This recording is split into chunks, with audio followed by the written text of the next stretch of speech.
Yo, what is going on, everyone? My name is Nick, or the Notorious Fantasy. And in today's video, we are going to be talking about quarterback rankings by tiers for fantasy football in 2020. I'm going to talk about every single quarterback inside of each tier and tell you why I have them ranked, where I have them ranked in 2020. Now, before I get into the quarterback rankings, I'd like to ask you guys, could please go down below if you're new and click that subscribe button. It's free, and I put out content every single day to help you guys win that 2020 fantasy football championship. And while you're down there, check out my Patreon. It has all my rankings and a nice easy cheat sheet for you guys to check out. You print that shit out, you bring it to your draft, and you dominate your league. So without further ado, let's get right into it. So we're going to start off with tier 1 at the quarterback position, and this is everyone's quarterback 1 or 2 in fantasy football. I believe these guys are just the upper echelon at the position, just so much better than quarterback 3, 4, and 5. Now, I'm not saying that necessarily quarterback 3, 4, and 5 can't finish as the number 1 quarterback, because that's obviously always possible. Some random ass guy can finish as the quarterback 1. Last year, Lamar Jackson was getting drafted super late, becomes the quarterback 1. Now, if you guys were watching me last year, you knew Lamar Jackson wasn't some random guy that was just going to finish at number 1. You knew who he was, you understood how great he was, and that's why you watch these goddamn videos. So at number 1, I have Patrick Mahomes of the Kansas City Chiefs. Obviously, everyone knows who he is. At 2, I have Lamar Jackson. Now, these guys, to me, are interchangeable as the 1 and 2 guy. Some people prefer Lamar, some people prefer Patrick Mahomes. Obviously, you might prefer Lamar because you see immense rushing upside with him. Other people might prefer Patrick Mahomes because you think Patrick Mahomes could throw over 5,000 yards again, which I definitely see could be possible in 2020. This Kansas City Chiefs offense is so efficient. Every time Pat Mahomes lets go of the ball, even if there's like triple fucking coverage, somehow Kelsey, somehow Hill, somehow Robinson, somehow Sammy Watkins, somehow McCole Hardman comes down with the goddamn ball. Now they bring in CEH, a guy that's going to make this offense even more dynamic because they're going to be able to run the ball much more efficiently than last year, because Damian Williams was pretty banged up during the season. And now they have CEH, another guy for Patrick Mahomes to dump the ball off to. Lamar Jackson, obviously, amazing high rushing upside, a guy that could rush for over 1,000 yards, and I would not even be surprised. I think he's going to limit his rushing, though, this season and try to throw the ball more. And not even that he's going to have to try to throw the ball more. I think if they're going to have to throw the ball more, due to the fact that the Tennessee Titans, in my opinion, kind of figured out the Ravens. Now, it doesn't mean Lamar Jackson's going to be a god-awful pick in the second or third round where he goes. There's a reason these two go that high in the draft. It is because they are ultra-talented at their position and are by far the top 2 guys. So that's why I got them inside of tier 1. And don't be surprised in your draft if you're drafting with people who aren't the sharpest in fantasy football if these 2 guys go inside of the first round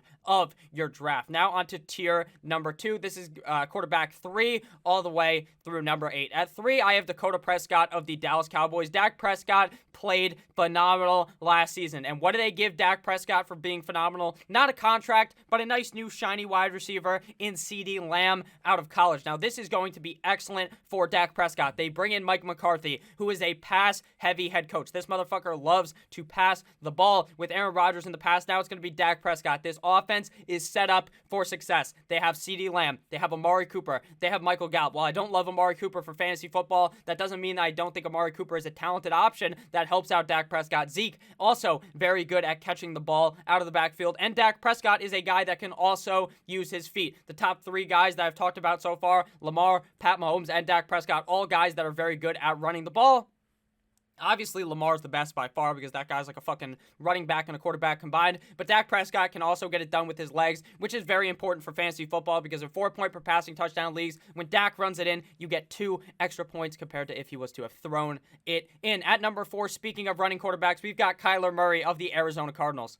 Kyler Murray last season came out, well, he didn't come out of nowhere because, you know, he's the number 1 fucking pick in the NFL draft. So obviously he's supposed to be pretty good, but he starts off the season and looks very good in Arizona. Now, the beginning of his season and the second half looked quite different due to the fact that he didn't really use his legs to start off the season. He wasn't really he wasn't just taking it and trying to run out behind the offensive line and try to scramble, even though that offensive line isn't that good. He just wasn't doing that. He was trying to do it with his arm. He was kind of successful, but deeper down in the season, he was starting to run the ball more, which again is very important because it's only you get 1 point for 10 rushing yards, whereas you only get 1 point for 25 passing yards. So it's very beneficial for Kyler Murray to run the ball, and he started doing that down in the second half. Now, Kyler Murray's offense is truly going to hit full air raid status. Now, I love Kenyon Drake because they will use Kenyon Drake a lot in this offense, but I think that Kyler Murray is going to be able to air the ball out to the likes of wide receivers that are very good. I think Christian Kirk takes that next step. Larry Fitzgerald, is Larry fucking Fitzgerald. He's going to be fine for real life, not the greatest fantasy football option, but is a guy on the team that is very valuable to the team, obviously. And then they bring in one of the best wide receivers in the NFL in DeAndre Hopkins. So Kyler Murray is going to be able to have his way with defenses this season. Their defense not very good, so they're going to have to be passing in a lot of these games, which is very beneficial for the quarterback who's going to be able to take them deep into the game and play very hard and score more fantasy points. So I like Kyler Murray. Got him ranked as QB number 4. At quarterback 5, we have Russell Wilson, one of the mainstays inside of the top 5 at the quarterback position for fantasy football. I was not a huge fan, if I'm being honest with you, of Russell Wilson last year, but he really proved me wrong. I think this year top 5 is definitely possible for Russell Wilson, a very safe quarterback inside the early rounds of the draft. I just think he's so safe because even while they like to run the ball a whole lot in Seattle, Pete Carroll loves to chew that fucking gum and tell them to run the ball unless you're on the 1-yard line in the Super Bowl. In that case, let's throw an interception to give the Patriots another fucking Super Bowl. But Russell Wilson has some nice wide receivers there. Obviously, DK Metcalf, and he's got Tyler Lockett, 2 very safe players for that team. I think Russell Wilson has yet another great season. And just like with Kyler, just like with Dak, just like with Pat Mahomes, just like with Lamar Jackson, Russell Wilson can also run the ball. Now, Russell Wilson is no longer the Russell Wilson that's like 25 fucking years old who can take it to the house by running the ball, but he still does run the ball a decent amount even as he's getting up there in age. So I like Russell Wilson for the Seattle Seahawks at 5. At number 6, this is where we're going to see a nice disparity. Some people probably have him at 7 behind Deshaun Watson, but I like Josh Allen at number 6 at my quarterback for the Buffalo Bills. Now, reports are that Josh Allen is apparently going to stop trying to run the ball so much, which is either going to be a great thing for fantasy or a worse thing, because he was very good at fantasy due to his rushing upside, and if he stops running the ball and now he's throwing the ball more and he's still not the greatest passer, that could really take him down and destroy my ranking of him at rank 6. But I still think that when it comes down to it in the real game, he is more likely to tuck the ball and run. Send it up there. Try to fucking score. Get that first down. That's what Josh Allen is. Josh Allen is a baller. He's a playmaker, and that's why I like him at 6. I think the Buffalo Bills are going to be very good this year. I think Josh Allen is going to be able to pass the ball a decent amount in the game, and if he's able to control that cannon of a fucking arm that he has, this is going to be a very dangerous quarterback for fantasy football. At number 7, we have Deshaun Watson of the Houston Texans. Now, you can debate Josh Allen versus Deshaun Watson a million times. I won't even dispute it. Go ahead and pick either guy ahead of him. That's why they're all in the same tier, because I like them all a lot. But Deshaun Watson, to me, is going to have to do it all on his own. With DeAndre Hopkins leaving to join Kyler Murray in Arizona, we're going to see if Deshaun Watson is the most real deal quarterback ever. If he can do it with Brandon Cooks, with Will Fuller, with Randall Cobb. Now, none of those guys are slouches at the wide receiver position. It's more of you're losing one of the most talented wide receivers in the NFL who's an absolute safety net for Deshaun Watson. So I'm hoping Deshaun Watson can bounce back. Just like with all those other guys, he can also run the ball as well. I love Deshaun Watson. I think he should have a good year.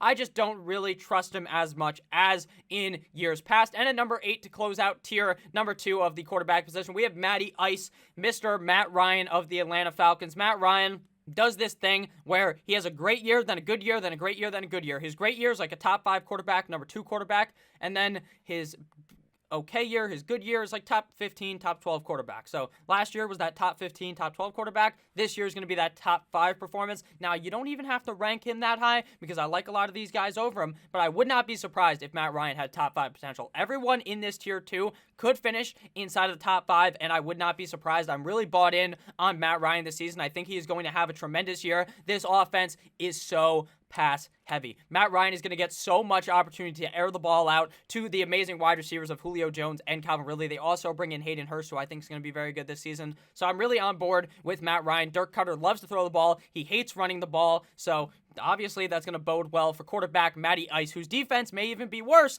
So they're going to be throwing the ball more, and he plays in a division that is so score heavy. It's shootout heavy when they're playing up against Drew Brees, when they're playing against Tom Brady, when they're playing against Teddy Bridgewater. It's going to be back-to-back of firing back and forth at each other like it's a goddamn civil war and they're shooting fucking muskets at each other. That is what is going to be happening.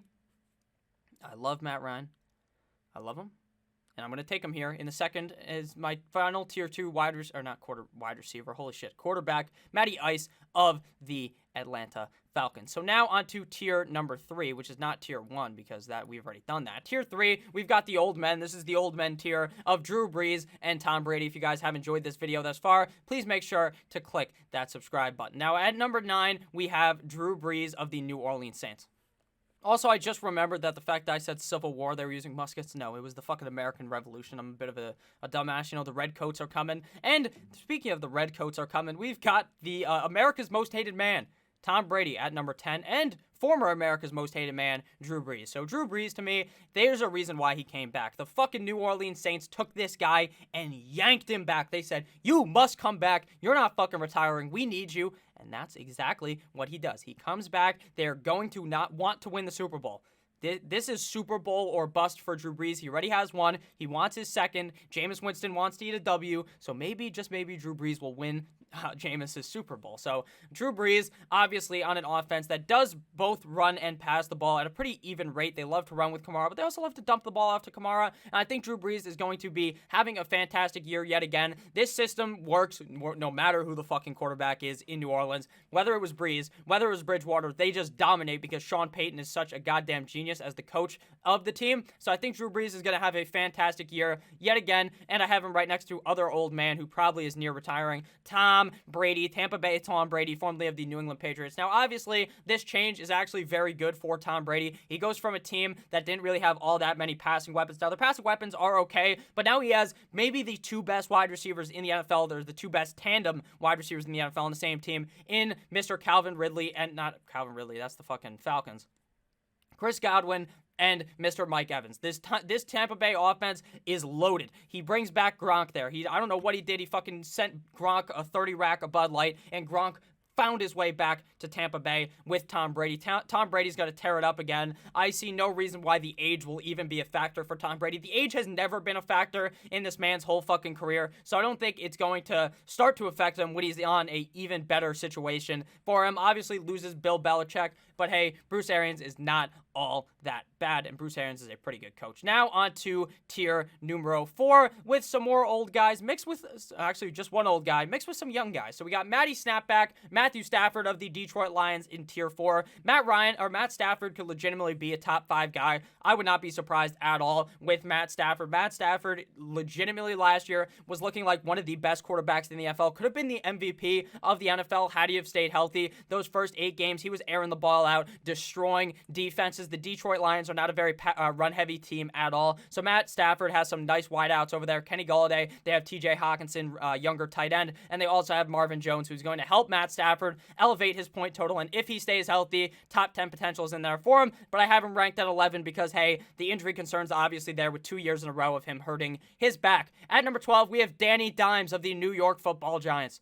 Now, Danny Dimes is a little concerning, not because of his play, but because of his opening schedule. The first couple of weeks of the season are going to be very difficult for sure. Sir Daniel Dimes, or Danny Fumbles last year, I think he's going to be able to keep those fumbles under wrap. I just worry about the first couple of games of him really shitting the bed big time for your team. So if you draft him, he doesn't really go inside the top 12, so you can wait longer, get him as your quarterback too, or just pick him up because someone's going to cut him because the first couple of weeks he's probably going to play like absolute shit against those good defenses. But I think at the end of the year, he does finish inside of the top 12, just has a tough opening schedule to the season. And at number 13, we have another NFC East quarterback, and that is Carson Wentz of the Philadelphia Eagles. When Carson Wentz is healthy, this guy is amazing, okay? But the problem with him is it's a win. The guy always manages to get hurt. Now, I hope he can break that curse because he's a very good player and is someone that is very interesting to watch. He is also very good at running the ball. So is Danny Dimes, Matt Stafford, Drew Brees, and Tom Brady are pretty much just fucking statues inside of the pocket. Maybe Drew Brees runs it a couple of times. Same with Stafford. Tom Brady pretty much is never leaving that thing. But Carson Wentz is going to be excellent again this season. He's only ranked so low due to the fact that I feel like he's going to get hurt, so I don't really want to rank him that high to be disappointed when he ends up getting hurt. But when he's healthy, he's going to be a beast. The only worry as well is that his wide receiver core is as injury prone as him. Alshon Jeffrey, Deshaun Jackson, both will probably be out for the season by like week 6 or 8. Carson Wentz was thrown to AAF wide receivers. These guys that were like D2 in college, D1 in college, don't have great careers, end up in the NFL somehow, magically, because the fucking Philadelphia Eagles have to elevate and look for some random-ass guys to play. He puts them in, and he still plays good. So the wide receiver core not being so healthy isn't as worrisome, but obviously you'd prefer him to be throwing the ball to Alshon Jeffrey, Deshaun Jackson, and Jalen Reagor over some guys that were some XFL dropouts, which is probably what's going to end up happening. So now on to tier 5 at the quarterback position, and here is where we have a huge clump of quarterbacks. Starting off tier 5 with Aaron Rodgers of the Green Bay Packers. Now, Aaron Rodgers, He hasn't fallen off. It's just the situation has fallen off for Aaron Rodgers. Under head coach Matt LaFleur, they are just more likely to run the ball than with Mike McCarthy in the past, who was very pass heavy. So that hurts Aaron Rodgers. They don't bring in another wide receiver for Aaron Rodgers in the offseason. They completely bent him over, used some lube, and fucked him till he fucking died or something. Actually, they didn't even give him any lube, because what they did is they drafted his backup quarterback in the first round. Did Mr. Discount double check Aaron Rodgers is not going to disappoint you in fantasy, but if he is drafted too high, he probably will. I like him as quarterback 14, but I'm not trying to draft him inside of the top 12 this season. At number 15, we have Big Ben Roethlisberger of the Pittsburgh Steelers. Now, Big Ben is a quarterback that, if he stays healthy, is top 12, top 10, just like with Carson Wentz. But the if is concerning. Big Ben recently has been getting more and more hurt. The guy missed pretty much all of last season, and we had to watch that absolute atrociousness of Duck Hodges and fucking Mason Rudolph, Rudolph the red-nosed reindeer. Rudolph, get your head caved in by Myles Garrett reindeer. He was terrible. Big Ben was not too hot to start the season, but he's much better when he's fully healthy. I believe he's fully healthy. He looks good in practice. He looks like he has a good build. He doesn't look like he's going to be like out of shape or anything. So hopefully Big Ben is good, and he will be good if he can stay healthy, but that's why I got him ranked at 15. At number 16, we have one of my favorite quarterbacks in the NFL, Gardner Minshew, Mustache Mania Minshew of the Jacksonville Jaguars. Now, this Jaguars defense is absolute ass cheeks. They are no longer that defense. That is one of the best in the NFL. That whole team dispersed and ran the fuck away from Jacksonville. Gardner Minshew is going to have so much opportunity to throw the ball. He's going to be airing the ball out a whole bunch, and he's the quarterback there. There's really no one behind him. Nick Foles can't miraculously fucking plop his cock over Gardner Minshew's shoulder. Minshew's gonna have to look at that and be like, oh god, Nick Foles is fucking coming for me. That's not gonna happen this year. Gardner Minshew is gonna have all the opportunity. He's a guy that last year rushed the ball inside of the top 6 at the quarterback position and scored 0 rushing touchdowns, which is near impossible. That is going to go up. Gardner Minshew is a very talented quarterback, very underrated quarterback, and I got him inside top 16. I would not be surprised if he finished multiple weeks inside of the top 5 at the quarterback position, strictly due to volume. At number 17, we have a very safe player in Ryan Tannehill of the Tennessee Titans. At QB 17, we have Ryan Tannehill of the Tennessee Titans. Like I said, super safe. I didn't even realize that I said that because I kind of paused for a second. But Ryan Tannehill, super safe. Obviously, they are a run-heavy team, so that doesn't necessarily help him. But in a lot of scenarios, he'll probably finish fine at quarterback. Not a guy that has top 12 potential, but to me is a super safe quarterback at quarterback number 17. At 18, we have Wham Bam Cam Newton of the New England Patriots. Definitely a guy with super high upside. I just worry that he's not going to be as good as many think. I don't think he's going to be completely dog shit. I just don't think he's going to have all that many weeks inside of the top 12 and probably finishes somewhere between quarterback 20 to like quarterback 14. So that's why I got Cam at number 18. At 19, we have rookie Joe Burrow of the Cincinnati Bengals. Not a guy that I think is really going to have a amazing first year due to the fact that I don't think the Cincinnati Bengals are going to be that amazing, but I do think he will put up some stats for fantasy football. Doesn't have a great defense just like some of these other guys where he's going to be able to throw late in game. As long as the offensive line doesn't completely fuck Joe Burrow over, I do think he may have top 12 potential though, just strictly based off of throwing the ball a whole bunch. Quarterback 20, Kirk Cousins. This guy doesn't have top 12 potential. This guy's just one of those safe picks. Yet again, you draft late in the draft for the Minnesota Vikings. He's a game manager for the team. They don't throw the ball all that much, but he will probably finish a bunch of games as quarterback like 15 and then have some games as like quarterback 22. So I got him here. Not too much upside, but not a guy you're going to be disappointed as your quarterback number 2 on your team. At 21, we have probably the biggest unknown inside of tier 5, and that is horsecock Drew Lock of the Denver Broncos. Drew Lock only had a 5-game sample size last season and played pretty strong in those games. I was very high on him. Now I've started to move back on him. I think he is going to be good for fantasy. I'm just not sure how good anymore. I used to think he was a sleeper. Now I'm just feeling kind of indifferent on him. I think he'll be fine. He does have some very good wide receivers, though, on that team, so he definitely has potential to outscore my ranking at quarterback numero 21. Now on to the final tier of the video, and that is tier number 6. This is where I have guys that I'm really not trying to draft. I'm not trying to draft any of these guys. Some of these guys definitely very safe though, but not guys that are super exciting to me. That's why they're inside of tier 6. Jared Goff starts that off. I'm definitely low on him compared to most. I do think he'll probably have a okay season. I think the team will be better, but with an offensive line that is kind of worrisome, I kind of don't think Jared Goff's going to have a super bounce back and potentially be a top 12 guy. I do think he's fine, though, at quarterback number 22. At 23, we have old man Phillip Rivers of the Indianapolis Colts. This guy is, he's pretty good. He's a very good quarterback. I just worry about the fact that I think the Colts are going to be very run-heavy this season. And since they're going to be running the ball so much, obviously you can't be ranking him super high because they're pretty run heavy. And they have a great offensive line to run the ball. At 24, we have Baker Mayfield. Another situation of I think the guy bounces back and plays much better than last season. But that doesn't mean I think he's going to be great in fantasy because they're going to be running the ball so much. They bring in head coach Kevin Stefanski, who's super run heavy. So Baker falls at 24. At 25, we have Derek Carr, a guy who I could actually see finishing much higher due to the amount of weapons that they have in Las Vegas. Now, the thing with Derek Carr is that Mariota may end up starting now. I don't think Mariota should start, but you never know with Gruden. Gruden's a bit of a crazy motherfucker, and Derek Carr could end up stealing his job. So Derek Carr, not a guy I love, not a guy I hate, but he's a guy that I think could be a super sleeper late in the draft. At 26, we have Teddy Roosevelt, Teddy B, Teddy Bridgewater of now the Carolina Panthers. Now, Teddy Bridgewater, super safe guy late in the draft. I think will have a lot of yards throwing the ball. I just don't think he'll have a lot of touchdowns, which obviously doesn't elevate him into being anything super special. At 27, we have Jimmy Garoppolo of the San Francisco 49ers. They're probably going to run the ball a lot, so I don't really want to draft him. And when he's throwing the ball, he's not all that great. At 28, we have Sammy Mono. Probably don't want anything to do with him either. I don't think the Jets are going to be any good. They seem to be god-awful in practice, so Sam Darnold's definitely a guy that I am fading as well. So that closes out my quarterback rankings for fantasy football in 2020. If you guys have any questions, please make sure to ask them down below in the comments. I love to respond to your questions. So I hope you guys have a great rest of your guys' day. Check out the Patreon. Click that subscribe button. I love you all, and I'll see you guys later with yet another video. Goodbye.